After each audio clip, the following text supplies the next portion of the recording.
اس موقع پر منہاج القرآن کے جملہ قائدین، وابستگان، رفقا جو پوری دنیا میں بستے ہیں، اس فیملی کے ساتھ دکھ کی اس گھڑی میں شانہ بشانہ کھڑے ہیں۔ دعا ہے اللہ تعالیٰ ان تمام بھائیوں کو اپنے والد محترم کی جدائی کا صدمہ برداشت کرنے کی ہمت اور توفیق عطا فرمائے۔ انشاءاللہ میری گفتگو کے بعد دعا سے قبل حضور شیخ الاسلام ڈاکٹر محمد طاہر القادری مدث العالی آپ کے تعزیتی کلمات وہ بھی انشاءاللہ ساؤنڈ پر پلے کیے جائیں گے۔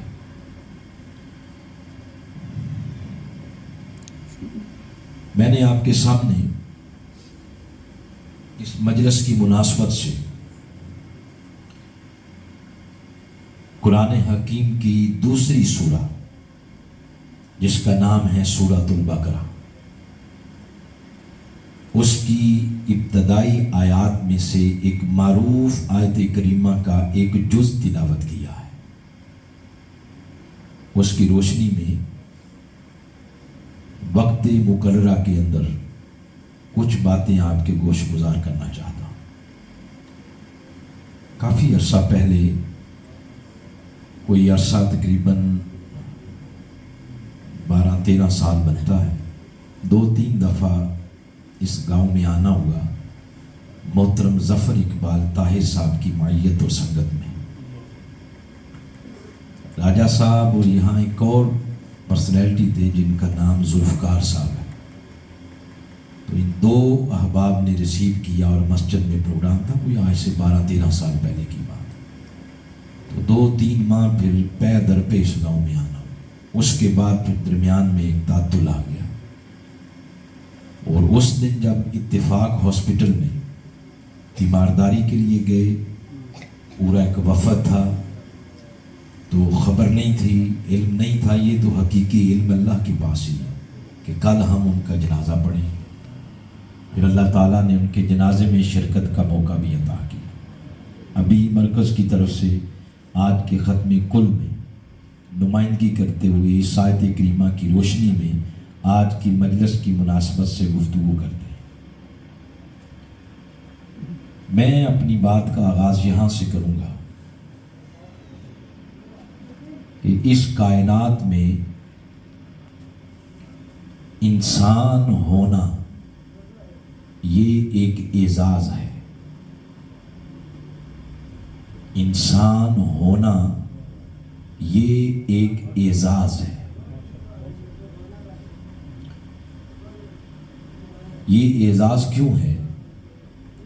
اس لیے کہ قرآن حکیم کا مطالعہ کریں آپ، کل مخلوقات میں سے جس مخلوق کو اللہ کریم نے اشرف المخلوقات کا ٹائٹل دیا ہے وہ کوئی اور مخلوق نہیں، وہ حضرت انسان ہے۔ اور اس طرح ارشاد فرمایا لَقَدْ خَلَقْنَا الْإِنسَانَ فِي أَحْسَنِ تَقْوِيمٍ۔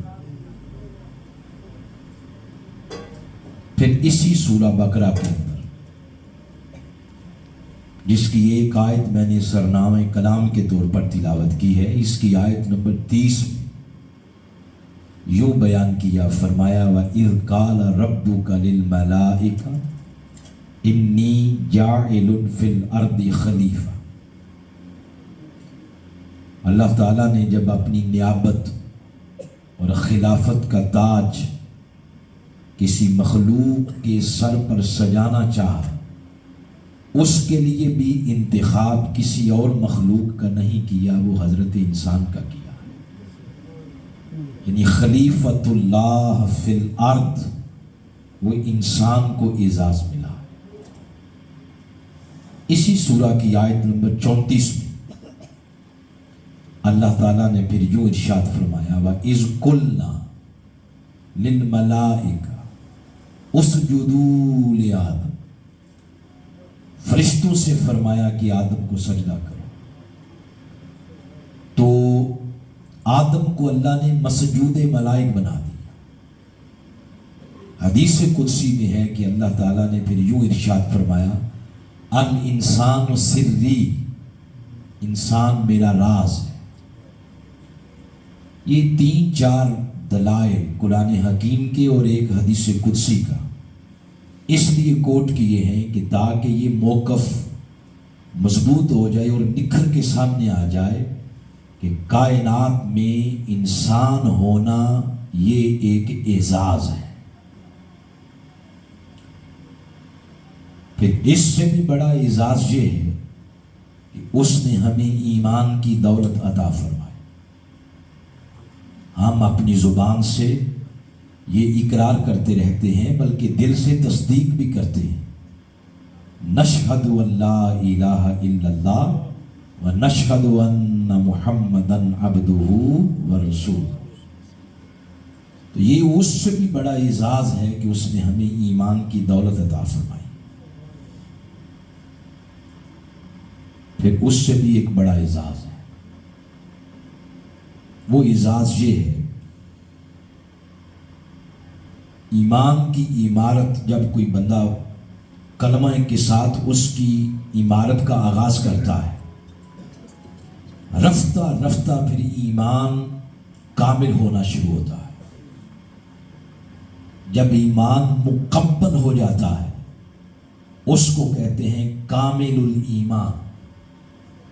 تو کامل الایمان ہونا یہ اس سے بھی بڑا اعزاز ہے۔ اور جس شخص کا ایمان کامل ہو جائے اس کو قرآن کی زبان میں کہتے ہیں متقی۔ کیا کہتے ہیں؟ متقی، اہل تقوی۔ یہ بہت بڑی صفت ہے، جس کو میسر ہو جائے اس کا ایمان مکمل ہو جاتا ہے۔ جس کو یہ صفت تقوی مل جائے اس کی صفت تقوی کا پھر لازمی تقاضا ہے کہ اس کا آخرت پر یقین محکم ہو جائے، آخرت پر یقین مستحکم ہو جائے، مضبوط ہو جائے۔ یہ صفت تقوی کا لازمی تقاضا ہے۔ اور آخرت کیا ہے؟ آخرت اس چیز کا نام ہے کہ ہم سب نے وقت مقررہ پر اس دنیا کو چھوڑ جانا ہے، اور چھوڑ کے کہاں جانا ہے؟ عالم برزخ کے اندر، جہاں اس وقت راجہ عبدالرحمن صاحب موجود ہیں۔ اس عالم برزخ میں چلے جائیں گے ہم، پھر 8 صدیاں یا 10 صدیاں یا جتنا بھی عرصہ ہے عالم برزخ کا مکمل کر کے تو سور پھونکا جائے گا، یعنی اعلان ہو جائے گا قیامت کا۔ تو دوبارہ قبروں سے نکالے جائیں گے اور اللہ کے حضور ہم پیش کر دیے جائیں گے۔ اعمال اچھے ہوئے تو بدلے میں مل جائے گی جنت، اعمال اچھے نہ ہوئے تو بدلے میں مل جائے گی دوزخ۔ اس پورے تصور کا نام اس پورے تصور کا نام آخرت ہے۔ اب یہ جو میں نے آخرت کا تصور آپ کے سامنے پیش کیا ہے، اس تصور کو ماننا یہ ہے عقیدہ آخرت، اور اس پر پختہ یقین ہو جائے یہ ہے فکر آخرت۔ یہ پھر بات سنیں، ابھی جو میں نے آپ کو آخرت کا تصور یا آپ اس کو ڈیفینیشن بھی کہہ سکتے ہیں، ابھی جو میں نے آپ کے سامنے پیش کی، اس حقیقت کو مان لینا اس کو کہتے ہیں عقیدہ آخرت، اور اس پر غیر متزلزل عقیدہ قائم ہو جائے اور پھر بندہ آخرت کی طرف سفر کرنا شروع کر دے، یعنی بندے کو فکر آخرت لاحق ہو جائے، اس کا مطلب ہے کہ اس نے تیاری شروع کر دی، کیونکہ اس کے من میں آخرت کی فکر کا بیج لگ چکا ہے۔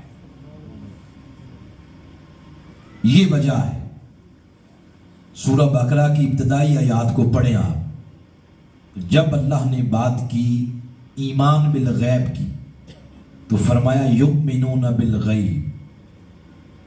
جب بات کی قرآن پاک پر ایمان لانے کی یا دیگر سماوی کتابوں پر ایمان لانے کی تو وہاں فرمایا یؤمنون بما انزل الیک وما انزل من قبلک. لیکن جب آخرت کی بات کی تو یہاں یوں نہیں فرمایا وبالآخرۃ ھم یؤمنون، اس طرح نہیں فرمایا، بلکہ فرمایا وبالآخرۃ ھم یوقنون. اب ایمان ایقان میں بدلا جا رہا ہے. اگر آخرت پر یقین محکم ہو جائے تو یہاں سے فکر آخرت اس کا سفر شروع ہو جاتا ہے. جس کو یہ چیزیں میسر ہو جائیں اور مل جائیں اس کو پھر قرآن حکیم سند دیتا ہے، گارنٹی دیتا ہے. فرمایا اولئک علی ھدی من ربہم وَأُولَئِكَ هُمُ الْمُفْلِحُونَ. اس بندے کو حرف حصر کے ساتھ، حصر کا معنی ہے اس کلام کے اندر دو طرح. پہلے فرمایا اولئک آغاز میں، پھر مڈ میں جا کے فرمایا اولئک. دو بار یہ لفظ آیا ہے تو حصر پیدا ہوا اس معنی کے اندر، اس مفہوم کے اندر کہ صرف اور صرف یہی وہ لوگ ہیں جن کو رب کی بارگاہ سے ہدایت بھی ملتی ہے اور رب کی طرف سے فلاح اور کامیابی کا سرٹیفکیٹ بھی ملتا ہے.